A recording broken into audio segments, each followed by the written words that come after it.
디모데후서 2장 15절에서 우리가 지금 상당히 오랜 시간에 걸쳐서 말씀을 지금 공부하고 있는데, 그만큼 지금 이게 중요한 구절이다 보니까 시간을 지금 많이 들여서 우리가 살펴보고 있죠.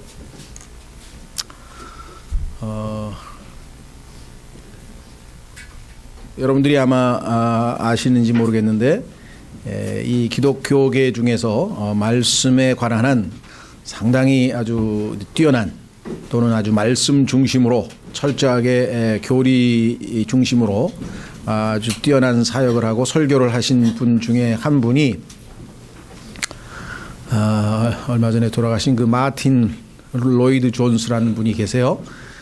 근데 그분이 킹제임스 성경을 사용은 하셨죠. 그러나 킹제임스 성경을 최종본이 우리처럼 믿는 건 아니고요. 필요에 따라서 이제 원어도 좀 활용하시고 이제 하시는 그런 분인데, 그러니까 어디 누구이시든지 간에 뭐 올바른 말을 하면 우리가 다 배우면 되겠죠.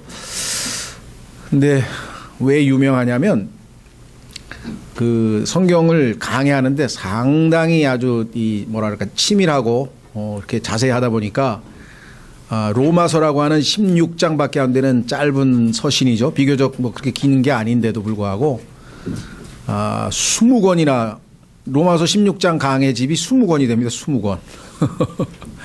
여러분 생각할 때는 어떤 경우는 150페이지, 200페이지짜리 한 권에다가 로마서를 짤막하게 간략하게 요약을 할 수 있는 반면에 20권이나 되는, 아마 그분은 그 로마서 1장 1절서부터 마지막 절까지 한 구절 한 구절을 모든 성경 구절을 총동원해서 이렇게 하시는 것 같아요. 그래서 솔직히 말씀드리면 저는 그걸 못 읽어봤고요. 참고만 가끔 하지 그거 도저히 다 읽을 수 있는 그런 용기가 안 나더라고요. 읽으신 분도 계시겠지만, 그분 책 중에서 제가 제일 감명 깊게 읽은 것은 요한복음 17장입니다. 그러니까 요한복음 17장 한 장에 대해서 약 700페이지를 썼고 설교가 한 뭐 수십 개 나오는데, 그거는 정말 너무 뭐라고 표현해야 되나, 은혜롭게 공부를 했는데요. 정말 이 예수 그리스도께서 십자가를 지시기 전에 정말 그 마지막 순간 제자들과 함께 이제 이 특별한 뭐라 그러나요, 이별 모임이라고 할 수 있겠죠. 일반 청중들과는 달리 제자들과 특별한 시간을 갖게 됩니다.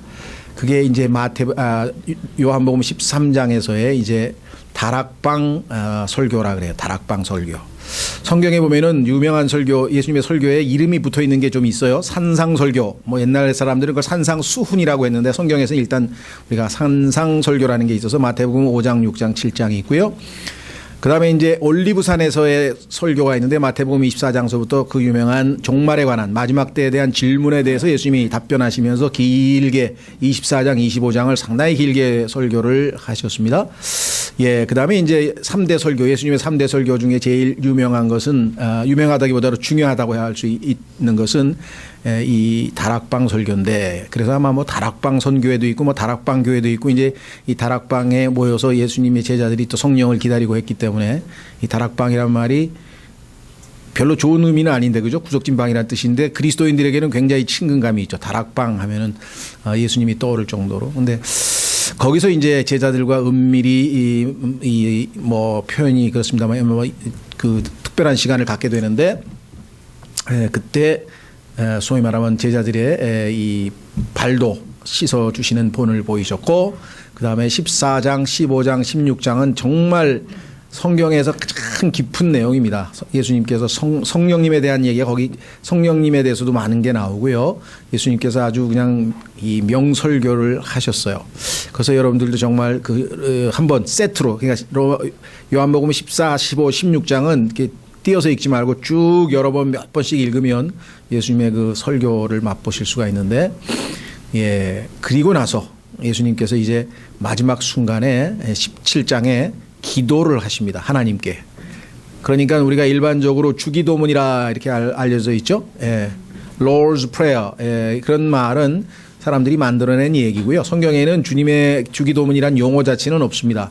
그러니까 일반적으로 하늘에 계신 우리 아버지 아버지의 이름을 거룩히 여김을 받으시오며 하면서 이제 마태복음에 나와 있는 산상설교에 나와 있는 예수님께서 제자들에게 가르쳐준 기도문을 보통 주기도문이라 이렇게 얘기를 하는데 그건 잘못 붙였죠.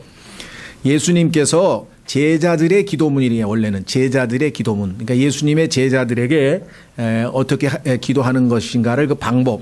우선 수직적인 하나님과의 관계에서 올바르게 기도한 다음에 그 다음에 이제 필요한 것 달라고 하는 그 간구에 대한 수평적인 행위를 해서 기도의 어떤 패턴, 기도는 이렇게 하는 것이다라를 가르쳐 준 것이지 예수님이 하나님께 하신 기도는 아니죠. 그래서 성경적인 의미로 굳이 얘기하자면 주기도문 하면 요한복음 17장이 주님이 아버지께 하신 기도예요. 근데 그 기도의 수준이 그냥 한두 번 읽어가지고는 좀 표현이 죄송합니다만은 그 말이 그 말 같고 그 말이 그 말 같고 그 말이 그 말 같아요. 요한복음 17장을 읽다 보면은 평범한 것 같기도 하고 그렇다고 해서 뭐가 잡힐 것 같기도 하고 안 잡힐 것 같기도 하고 이게 무슨 말인가. 보면 아버지께서 나를 사랑하셨다. 아버지께서 나를 보내셨다. 창세전에 가지고 있던 영광을 보여달라. 막 일반적으로 우리가 쉽게 쓸 수 없는 그런 말씀을 하셨는데 사실은 예수님께서 첫 번째는 자기 자신을 위해서 기도하시고 그다음에 남아있는 제자들을 위해서 이제 예수 그리스도의 제사장적 기도라. 제사장으로서 이제 한 기도라고 이렇게 얘기를 했는데 오늘 성경 공부하고 아무 상관도 없는데 왜 이렇게 길게 얘기를 하느냐. 그 요한복음 17장을 700페이지를 이렇게 길게 한 걸 보면 제가 디모데 후서에서 이렇게 길게 한다고 해서 탓할 게 못 된다. 이 얘기는 그 얘기를 하려는 건 아니고요. 그만큼 성경에서 우리가 중요한 부분에 가서는 길게 자세하게 이렇게 해야 되는데 이 디모데후서 2장 15절은 킹제임스 성경을 믿는 독립침례교회, 세대주의를 믿는 세대적 진리를 믿는 독립침례교회에서 가장 핵심적인 구절이기 때문에 지금 이 구절을 붙들고 이렇게 이야기를 길게 하는 것이죠. 자, 그래서 다시 한번 짧게 하고 이제 그다음에 오늘은 16절로 가겠습니다만은 15절에서는 하나님의 일꾼이 되려면 그럼 나는 하나님 일꾼 될 사람이 아니고 그냥 일반 평신도 될 사람인데 이런 분이 있는데 하나님께서는 여러분들에게 다 아까 에베소서 2장에서 뭐라 했습니까? 선한 일을 우리 모두가 다 하나님의 선한 일을 하도록 구원받은 사람이라고 성경에 써 있었잖아요. 그러면 당연히 우리도 다 일꾼이죠. 그렇죠? 예. 어떤 직분을 가지고 공식적인 그 역할을 하는 그런 사역자나 이거는 아니더라도 당연히 모든 사람이 다 일꾼이에요. 하나님의 일꾼인데 그 일꾼이 하나님에게 인정을 받고 그다음에 부끄러움을 당하지 않으려면은 어떻게 해야 되는가. 자, 그래서 이 디모데후서 2장 15절에서는 아주 결정적인 내용들이 많이 있는데 첫째는 뭐냐. 하나님의 일꾼이 되려면 하나님께서 나에게 맡기신 그 선한 일 그것은 구원받은 후에 나에게 행하도록 정해놓으신 것이라고 에베소서 2장에서 말씀하셨는데 그것을 하려면은 어떻게 해야 되는가. 첫째는 무엇을 할 것인가. 무엇을 해야 될까요? study 해야 된다. study the word of truth. 진리의 말씀을 연구하라. 진리의 말씀을 연구하라.